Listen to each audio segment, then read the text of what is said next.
कर्मों की गति।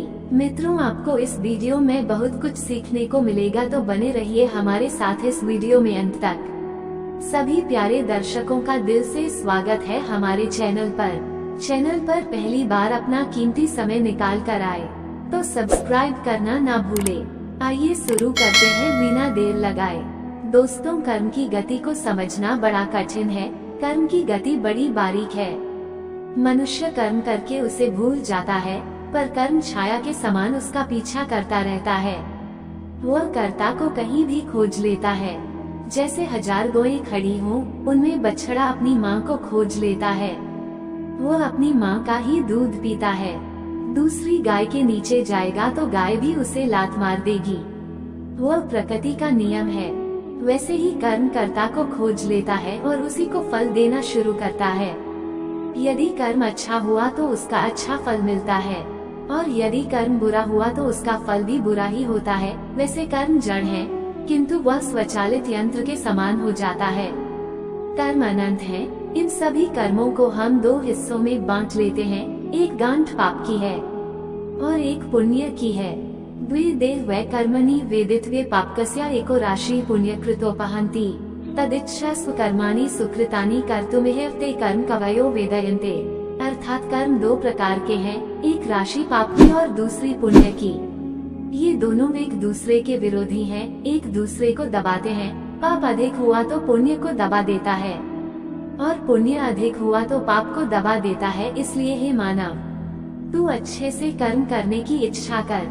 तू सदा पुण्य कर्म कर, और यह मरने वाला लोक कर्म भूमि है। कर्म यही किया जाता है। स्वर्ग में तो पाप पुण्य कर्म नहीं किए जाते, वहाँ तो केवल पुण्यों का फल भोगना होता है। और उन कर्मों का उपदेश तत्वदृष्टा ऋषियों ने तुम्हारे लिए किया है। कहने का तात्पर्य, कर्मों की 2 गांठें हैं। उन गांठों को यदि हम तराजू के पलड़े पर रखकर तौलने लगे तो जो गांठ भारी होगी उसी तरफ का पलड़ा झुक जाएगा। यदि पुण्य की गांठ भारी हुई तो पुण्य का पलड़ा झुक जाएगा, और यदि पाप की गांठ भारी हुई तो पाप का पलड़ा झुकेगा। इस प्रकार तराजू पर रखकर तौलने से पाप पुण्य के पलड़े ऊपर नीचे होते रहते हैं। अब प्रश्न है कि पाप कर्म कौन है और पुण्य कर्म कौन है, अथवा अच्छा कर्म कौन है और बुरा कर्म कौन है। इसकी सरल सी पहचान है कि जिस कर्म को करने से आत्मग्लानि पैदा हो वह पाप कर्म या बुरा कर्म है, और जिस कर्म के करने से मन में प्रसन्नता हो, मन खिल जाए, वो पुण्य कर्म है। पर यह परिभाषा भी संतोषजनक प्रतीत नहीं होती है। एक कसाई है, सैकड़ों भेड़ों को मारकर उनकी खाल भी उतार डालता है। ये बहुत निंदित कर्म है। अहिंसावादी के लिए महापाप है, किंतु कसाई का मन प्रसन्न है कि आज मिट्टी मांस का ज्यादा पैसा मिलेगा। जानवरों को मारना उसके लिए घास काटने के समान है।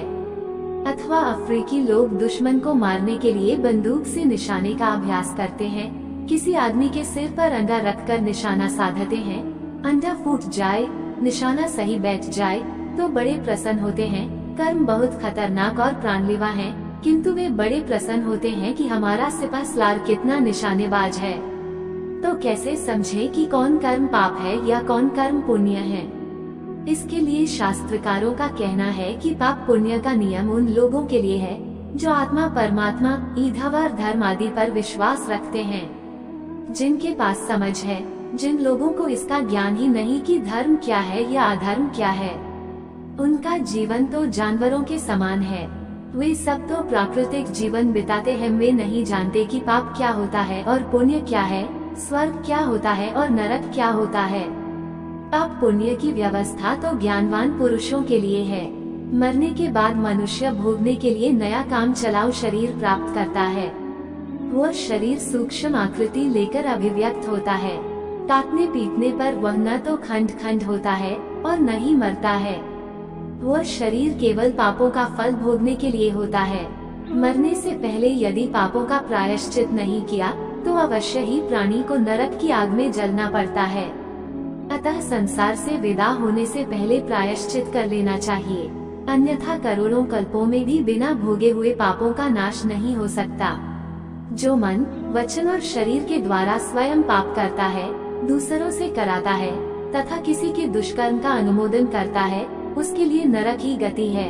मानसिक पाप कर्म। अतः जो पाप पूर्ण कर्म है जिनके कारण मनुष्य नरक के अधिकारी होते हैं, उनका संक्षेप में परिचय दिया जाता है। दूसरे की स्त्री को प्राप्त करने की इच्छा रखने वाला और पराये धन को हड़पने का संकल्प करने वाला, जो अपने मन में सदा दूसरों का अनिष्ट चिंतन ही करता रहता है तथा न करने योग्य विपरीत कर्मों में प्रवृत्त होने का दुराग्रह, ये 4 प्रकार के मानसिक कर्म हैं। ऐसे कर्म का यदि संकल्प भी कर ले तो उनका फल अवश्य मिलता है।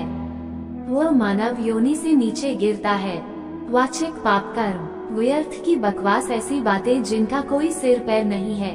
असत्य भाषण, कानों को कड़वी लगने वाली वाणी बोलना, सामने प्रशंसा और पीठ के पीछे निंदा चुगली करते रहना, ये 4 वाचिक वाणी के द्वारा किए जाने वाले पाप कर्म हैं। शारीरिक पाप कर्म, मित्रों अभक्ष्य भक्षण, न खाने योग्य वस्तु को खाना, प्राणियों की हिंसा करना, व्यर्थ के कामों में अपनी जीवनी शक्ति को नष्ट करना, दूसरे के धन पर आंख लगाए रखना और उसे छीनने का प्रयत्न करना, ये 4 प्रकार के शारीरिक कर्म हैं। इस प्रकार के ये 12 पाप कर्म बताए गए हैं, जो मन, वाणी और शरीर तीनों साधनों के द्वारा संपन्न होते हैं।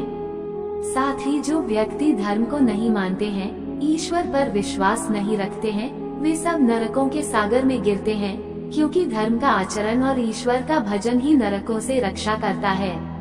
पापी इनका आश्रय ही नहीं लेते, इसलिए वे निम्न स्तर की धारा में बह जाते हैं। जो शिव तत्व को कैसे प्राप्त करना है, इस मार्ग का उपदेश देने वाले शाक्य, विष्णु प्राप्ति का मार्ग बताने वाले वैष्णव की तथा श्री कृष्ण की लीलाओं का उच्चारण करने वाले धर्मात्मा पुरुषों की खिल्ली उड़ाते हैं, वे अवश्य नरक में गिरते हैं। जो तप का आचरण करने वाले तपस्वी की, जिनसे तारक मंत्र लिया है, ऐसे गुरुजनों की और जिन्होंने पाल पोष कर बड़ा किया है, ऐसे माता पिता, ताऊ चाचा आदि की निंदा करता है, वो नरक में गिरता है।